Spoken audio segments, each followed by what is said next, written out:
Michael, good afternoon. How are you? This is the end of your weekend. I think you're winding down for a weekend, aren't you?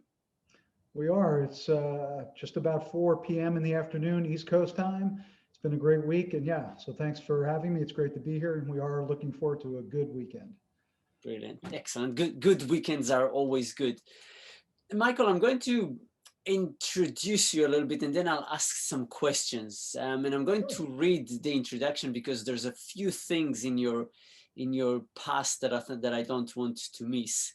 Um, so your background in sales and in training is about 30 years in the industry, vice president of the Zig Ziglar Corporation, executive vice president of the Sandler global account. You founded a few companies and you've done a lot more, including what you're doing right now with Tremazing. I think I got everything right. Pretty much, yeah. I did start as the vice president of sales at the Zig Ziglar organization. Actually, I started as a partner. We could talk about that a little bit later. Mhm. Then vice president of sales, but then I was actually the president of the Ziglar organization and left there in 2010 as Zig was kind of winding down his career and getting ready to retire. That's when I moved to Sandler to head up their global corporate training initiative. Yeah, yeah. So how did it all start? Because I think it's always interesting to see the background where people start and how they build up. So how did it all start a few years ago, or more than a few years ago? More than a few years ago. I hate to date myself, but yeah, it was a long time ago.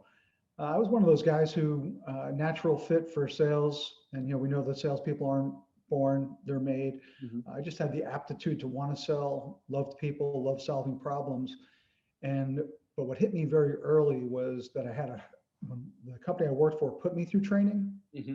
I was one of those geeks or guys who just, if you wanted to call me in the classroom and wanted me to role play, I'm your guy. Like I wanted to help with the training, and I fell in love with the training side. Yeah. So much so that as my career evolved, started out as a sales rep, made my way up to manager, zone manager, vice president, uh, national sales trainer, director of business development. Held all the roles, but during each one of those, Gary, it was really important to me that I was developing my team and I was leaning on the guys like Zig Ziglar Yeah. and Tom Hopkins and others in my early career that helped me. So I kept that perpetuating that. So, for me, this is just, I've been blessed. As they say, if you love what you do, you never work a day in your life. Yeah. I never work a day in my life. It's just Yeah. been amazing. Yeah. Brilliant.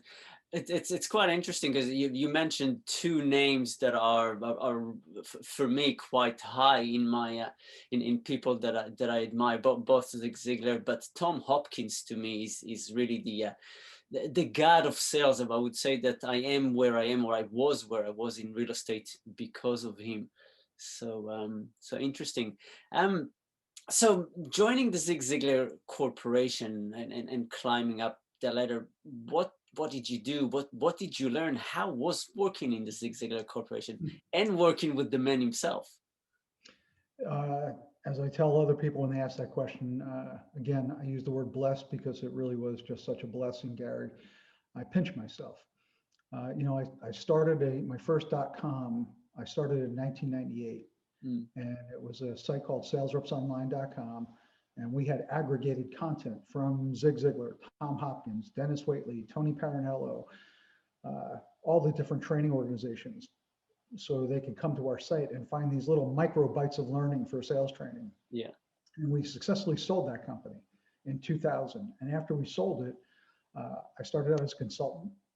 Zig and his son Tom asked me if I would help with some of the sales strategy and structure for their own corporate training to elevate that. And that went from consultant to vice president of sales, and then vice president of sales to president of the company. And during that time, got to travel with Zig, got to be in the office with Zig, but we had so many great people who were part of the organization long before I was and spent many years there.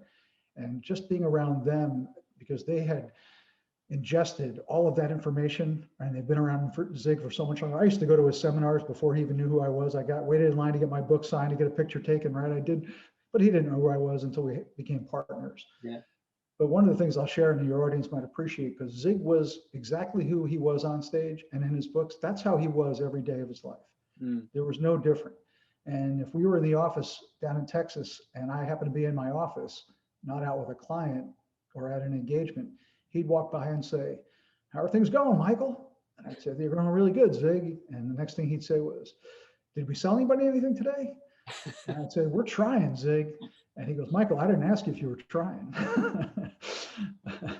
We wanted to know if he wanted to know if we sold anybody. He was the consummate salesman and just one of the greatest guys, all around.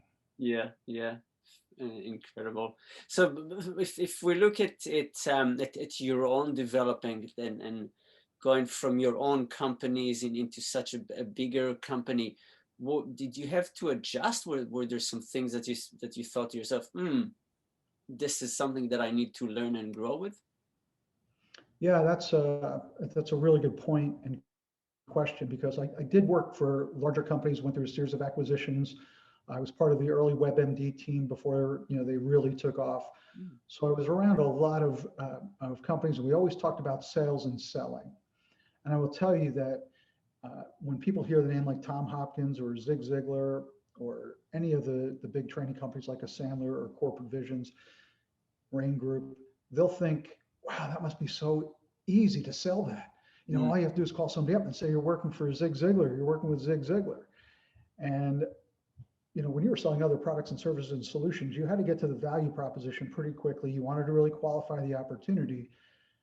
Everybody wanted to take your call when you worked for Zig Ziglar. Yeah. Everybody would take your call. Everybody wanted a meeting because they wanted to tell you their Zig Ziglar story. And it was the best. I mean, it was, you'd have to wait 10 or 15 minutes, either on the phone or in person, and let them share their amazing, story of how Zig changed their life.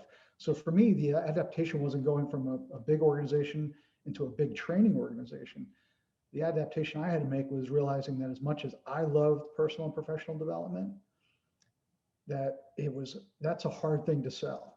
It really, people have to be willing to make an investment in themselves, or if it's a company, they have to be willing to make an investment in their people, right? They want to know what that return on investment of that investment's going, or return on investment of the training is going to yield. So that was just the move of learning how to sell other products, services, and solutions to learning how to sell personal and professional development. Yeah, yeah. It's incredible the power of a brand, isn't it? When you're working for known branded things become so much easier. Yeah, and I think that held true for Sandler as well. As a matter of fact, to this day, I was with Sandler for almost 10 years as well before I left to start Tremazing. And there was at one point 275 Sandler franchises or locations around the globe. There's one down in Australia. There was a couple down in Australia, and I believe the woman who's the master franchise down there also has a location in New Zealand. Right. So you can go anywhere in the world, and when people start talking about training that they've already participated in or saw, and they know you're from Sandler, they're like, "Oh yeah, we use Sandler here, here, here, and here." I was at the company I was with 10 years ago. We did Sandler. So Sandler also had that cachet and that brand of being able to develop salespeople and sales leaders. Yeah, and Tremazing, which is your company right now. Why did you start it, and when? So started it back in 2019. So that's the timeline. Prior to starting it and working with the Zig Ziglar organization for all of those years, doing my startup before that, which was just nothing but a rocket ship ride and travel all over, meeting after meeting, raising money, raising capital, going through acquisitions, and the whole time with Ziglar, traveling around also events or customers. So lived on airplanes and hotels. And Sandler, my title was Executive Vice President of Global Accounts. I think I might have shared with you earlier, I was down to Australia 5 times in 2 years. And you know what that trip from the United States is like to make that over and over again. And I had just got tired of being on the road that much at the point in my life. And I was at a really good spot. Sandler, the CEO, David Mattson, is one of the greatest guys you'll ever meet in your life. He and I have known each other from way in the early 2000s. He was a partner of mine at one point as well. And when I told him it was just time, he totally understood. Yeah. And I told him what I wanted to do. I had drawn out the business plan. I had it pretty roughed out. It wasn't exactly, how I envisioned it, but it was rough enough where when I shared it with him, David did what he's done for me the whole time ever since I've known him. He coached me. Instead of looking at me as an employee who might be leaving, he actually took the time to say, Michael, did you think about this? That's a great idea, but how about this? Wow. So we had a really good exit. And actually, he agreed to be my first partner at Tremazing. So to be able to tell people, look, I already have Sandler as a partner, and I had Ziglar as a partner right after that, it became really easy to find other partners. And why I started it, Gary, was because having, as I said earlier, selling corporate training, selling small to medium-sized businesses, the process is a little shorter. Even individuals who came in for coaching, even today that we coach, that's always easier. But a lot of the larger organizations and companies, I don't know if you've ever experienced this, but they think they want to do sales training, but they don't know where to start. They think an RFP might be the best way to go purchase talent development. And I can tell you that's the worst way to purchase talent development, because you're not going to be able to tell the culture of that training organization, the true content, and how they really do differentiate themselves. And I would sit in call after call or meeting after meeting with my sales folks, or even when I was running the calls, and you'd sit across from a head of sales or a CEO or a chief learning officer, and they didn't have the vision, made the sales cycle exceedingly hard and exceedingly long. So I thought, well, you know what? How do I solve that problem? What if we were able to go in and identify why they wanted to do training in the first place? Are they trying to improve revenue, margins? Do they want to stop discounting? Do they want to be able to upsell, cross-sell? Do they want to be able to network better, ask for more referrals? What are they trying to do? Yeah. Where do they have people? What languages do they need? How much money do they really have? What kind of timeline are they looking at to do this? So we would go in, what we do now is we go in and figure all that out. And then instead of taking 3 months, 6 months, 9 months, or a year to make that decision, we can help them make that decision and accelerate that decision-making process of who they should work with in about 12 weeks or less. Yeah, wow. Because we can say, look, based on what you're trying to accomplish, here's the only 2 or 3 companies you should really be looking at. We're very objective, very agnostic, and we say, our best interest is in you, helping you find the right solution for your people.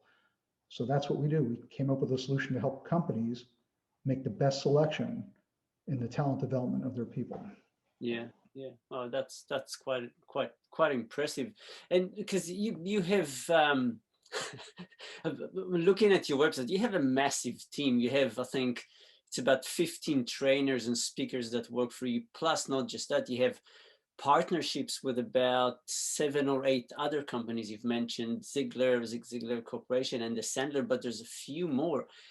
How do you manage all of this? How do you manage your time and able to manage the connections and everybody else? So we did partner with some of the biggest training names, and not all of them are that you see would appear on our new website. Will be up in about 2 weeks, and you'll see it a little differently. But all in, we have about 8 training companies that we are partnered with. And we have access to the other ones we're not partnered with, who would be happy to receive a phone call from us to say that there's somebody really interested in your content. But the evolution of the company, since we started it, took on a different life, especially during the pandemic. It wasn't just about training anymore. It was about sales enablement. What are the enabling technologies that people should be using? Marketing automation, CRM, learning management systems, artificial intelligence and BI services. What can they be using to get better there? What about assessments? How do you use hiring assessments, for competencies, behaviors, communication, preferences, personality styles? And then if somebody needs staffing, if they want to hire new salespeople, the more conversations we had with prospects, and while we were networking and people seeing our website and social media, the more we were asked to provide different services, if we could provide those services. So now we have a whole suite of sales acceleration, sales performance tools that are beyond just coaching and training. It's everything that touches the sales industry. And what we do is the people you see on our side, we have independent contractors, we have affiliates, we have direct employees, we have advisors, and we have people who specialize in training that guide us. And I do a lot of the management myself of the training content because that's my passion, right? We have people who are all about return on investment and how do you quantify value and how do you teach people ROI. We have people who are all about transformation, people who are all about CRM tools and marketing automation. So we have different strengths and we let those folks manage that channel, manage that product. And yeah, so it's, I wish I could say it was more and more complicated so nobody tries to do this, but it's not as hard as it, you know, when you have the right people around you, which is another thing Zig always said, make sure you hire people who are much smarter than you, right? So yeah, we have a great team and we're busy all the time. I mean, like all those people you see on our site, you know, we're busy. Yeah, fantastic. Your or the chat that we just had right now, the answer to the last question kind of touches a lot on my next question, which is how did you adapt it to the COVID, or what changes did you see in the industry? And you said that there's a lot more processes that happen online. Tell me a little bit more about that. Yeah, so you know, we started in 2019, and by the time we put all the money into investing in the company and selling at the same time, you know, any startup company, you're managing cash into the company, selling, right? You know, it's a pretty good balancing act. But we were doing it. We were really, really successful. Fourth quarter of 2019 was just amazing for us. January was absolutely amazing as well. Did a lot of business. All of a sudden that thing happened in March where it kind of shut the world down, right? And I happened to be at a sales conference with I don't know, maybe 500 other people who were either authors, training organizations, sales enabling technologies. It was the Sales 3.0 conference that Gerhard Schwantner puts on. Used to be Selling Power. And we were all down there and the rumblings were happening, but we were all there. And all of a sudden, the second day of the conference, it was like, nope, get on an airplane, everybody go home, you know. And I have to tell you, Gary, that was March 11th. I haven't been on an airplane since. I have not, been on an airplane. So we had a couple dry months because everybody pumped the brakes on what they were going to do. We had a lot of companies who were doing classroom training, instructor-led classroom training, and everybody pumped the brakes. Even our partners all felt, a big pause for a couple of months. But then as people realized, hey, this is going to be around for a while, we saw this amazing shift happen. And you're familiar with the bell curve. You know, when you think about a traditional bell curve, you have 20% laggards, maybe 60% in the middle and 20% top performers. And people look at that like for their own sales organization. If you looked at the sales training industry under that same lens, from the time the pandemic started till now, you saw the same thing. Unfortunately, there were some great authors, great content, great training companies that became kind of the laggards because they didn't see anything coming virtually. They were not prepared. They didn't have, their trainers weren't prepared. They couldn't take their instructor-led classroom training and immediately transition it to virtual. So unfortunately, and they were making strides. They are definitely making strides today.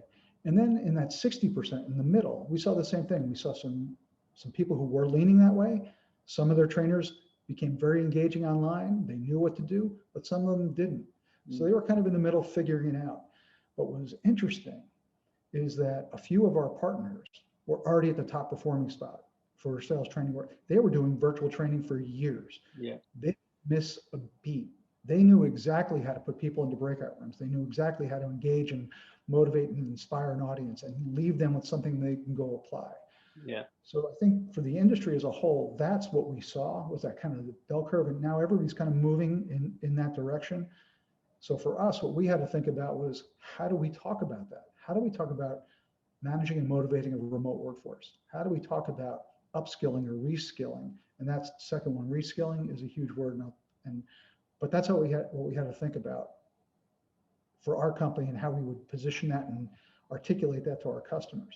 The reskilling piece, what's interesting there is that salespeople, a lot of salespeople who believed they needed to be out in the street, they needed to be in front of the customer, go out for a beer, bring them donuts, take them to play golf, take them to a sporting event, right? This is like their life. That's Yeah. how they operated.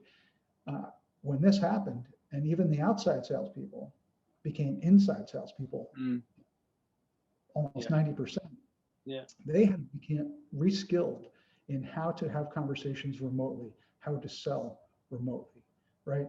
So, that became another opportunity for us. How do we figure out with our partners how to upskill, reskill the existing workforce? Yeah. Yeah.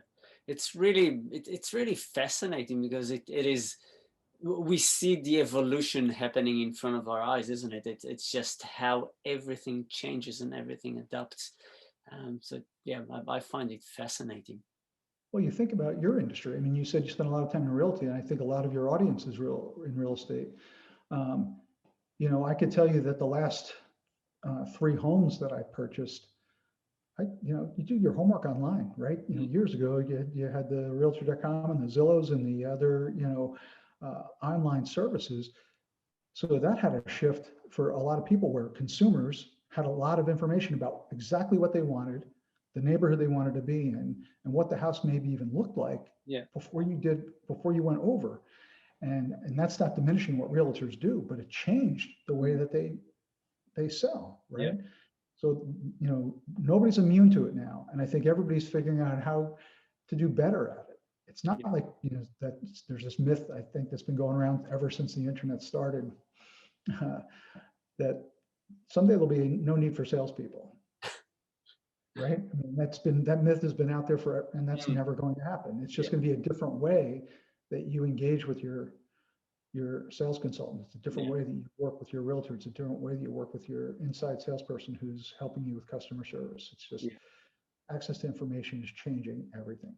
Yeah. Yeah. I agree. I completely agree with that. The salespeople are always going to be needed, and it's just doing it a little bit differently, adapting as technology changes.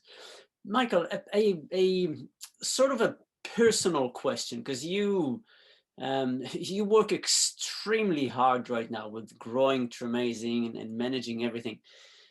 What do you do when you're not working? And do you have time to not work? Yes. And so again, Tommy Hopkins talked about this all the time. Zig Ziglar certainly talked about it. Stephen Covey. I grew up in this industry, not just selling it and delivering it, but truly reading, attending podcasts, webinars, and eating what I learned, like applying what I learned. So work-life balance is exceedingly important to me. Zig Ziglar said, you can only go as far in your professional life as you do in your personal life. Yeah. So if you throw everything at your job and forget your family's going to suffer. If you only put a little work into your work life and everything is about your family and your recreation, your work life is going to suffer. Everything has to be in balance. We're all 24-hour beings, right? So proper rest, proper work ethic, work smart, but also take care of yourself spiritually, mentally, physically. So for me, and I don't know if you've read it yet or seen it, 2 years ago, Tom Ziglar, Zig's son, came out with his first book that he wrote, not just like writing with his dad, it was his own first book, and it's called Choose to Win. And in the book, Choose to Win, Tom talked about the perfect start. And he's talking about the perfect start to your day. So the minute I wake up, every single day, 7 days a week, get my cup of coffee, I do a Bible study, I participate in a devotional, and I run a prayer group. It's before I do anything else in my day. Then I work out, then I eat breakfast, and then I start my work day. Yeah. At the end of my day, I only will watch television for maybe an hour or an hour and a half. Especially, and I probably didn't even do that much before the pandemic, but during the pandemic, all these Netflix shows and all these outlets, and people giving you recommendations, you should watch this, you should watch that. So I've been doing that, but I read. That's when I take my time to read. So I will read anywhere from 2 to 3 hours at night. And that's where I'm reading industry journals. I'm reading blogs. I'm reading books. I'm happy to share with you, today's Friday the 29th. I will finish 5 books. I will have finished 5 books in the month of January. Wow. And I have a cycle. And I don't know if this is important to anybody in your, but I go through a cycle. I will read a faith-based book. Then I'll read a biography of somebody. Then I'll read a business book. Then I read a history book, different periods of time all over the globe. And then I'll read a novel. I'll read something that's just very fun. And so I go through that 5-book rotation consistently. Yeah.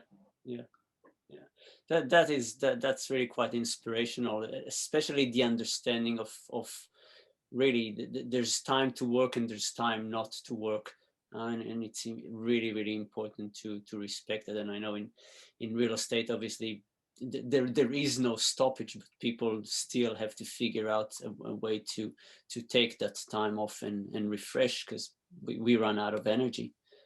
You know, one of the things I'll tell you that, because it's easy to get sucked into social media, and before you know it, you know, you're in there for an hour or two, and you know, if you're doing it the right way to prospect and work, that's great. And every once in a while you drop in and check on your friends. But what I found, one of my favorite things about technology, and this has gone back many years, ever since texting became, you know, a possibility, is before phones, right? Before technology. Yeah. I would leave little sticky notes like this around the house for my wife, for my kids. Again, something that Zig talked about, just all these little things. But you know how easy it is, no matter how busy we are in the day, to send a text to your children, your best friends, your spouse, parents, your aunts. So I have a routine there too. I will, every time I get just a minute in my head, I will text. It takes me 15 seconds. Yeah. But they all know every single day I'm thinking about them. Yeah. Wow. Incredible. So from personal a little bit back to business, Tremazing is growing now. It's doing quite well. Looking into the future, where do you see it growing to, or where would you want to see it operating? Yeah, so our vision, we're very holistic right now in our thinking. When we launched, we said, you know, we're not going to pigeonhole ourselves into financial services or manufacturing or food and beverage. You know, we, as any startup business, you got to go where the money is, and you got to find opportunities. And you turn over, you prospect, and then prospect some more. Yeah. The way where we're going now, some of our partners are very strong in specific verticals, right? They all have areas where they're super focused. You know, if you were to think about Sandler, you know, they're very holistic. But if you think about some of the biggest IT companies or software companies, Sandler's probably the largest provider of services, training services, you know, in that industry. Yeah. IT, software, financial services, insurance, you know, they rock that world. Some of our other folks are really into the big consulting houses, like Core Provisions does a lot of work in consulting. In major healthcare firms, they also do a lot of work in IT. Ziglar and Tom Hopkins content, that's been around the real estate market and banking and entrepreneurs. But even at Ziglar, we had oil and gas companies, right? So the answer is that as our partners understand their strengths and the verticals they're really focusing on, we're going to be doing the same thing. We're already bringing people on. We have 2 people on our sheet that if you went to our website, they do a lot of government and oil and gas work. So we're going to start to get very strategic about the verticals that we serve and shape the content that we're delivering, whether it's micro learning, you know, classroom learning, asynchronous, self-paced learning. It's going to be very targeted to the people who can use it in the work that they do every day. Yeah. Wow. This is really interesting. Michael, I know you're itching to close the day and start your weekend with the family. So I really want to thank you for your time. I want to thank you for sharing all your knowledge, your stories, and the information. I think the work that Tremazing is doing is incredible, and I'm sure that you guys will continue to help continue to help salespeople in companies grow, and really that's an incredible thing to do. So thank you for your time. Gary, thank you. It's been a pleasure.